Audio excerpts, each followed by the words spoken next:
cause chaos. There's a man running after his wife. He said, I helped them push, and he shouted, "Don't stop!"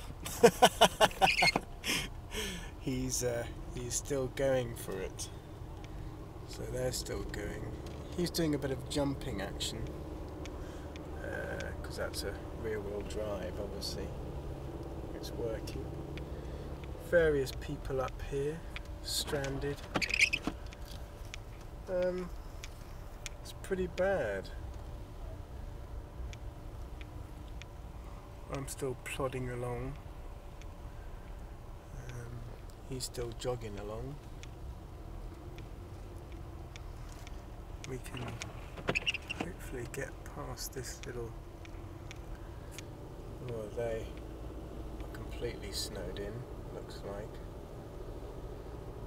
They've got to try and dig themselves out. He's still running. Our man's still running. Run! Run for your wife!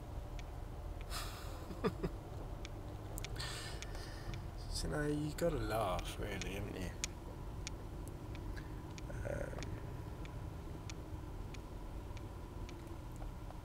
I bet he's knackered.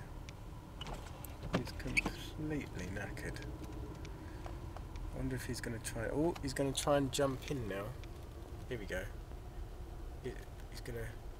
He's grabbed for the handle. The door's open. It's shut. Door's open. He's still going. Oh, he's abandoned. Is he going to abandon his wife? Now he's really in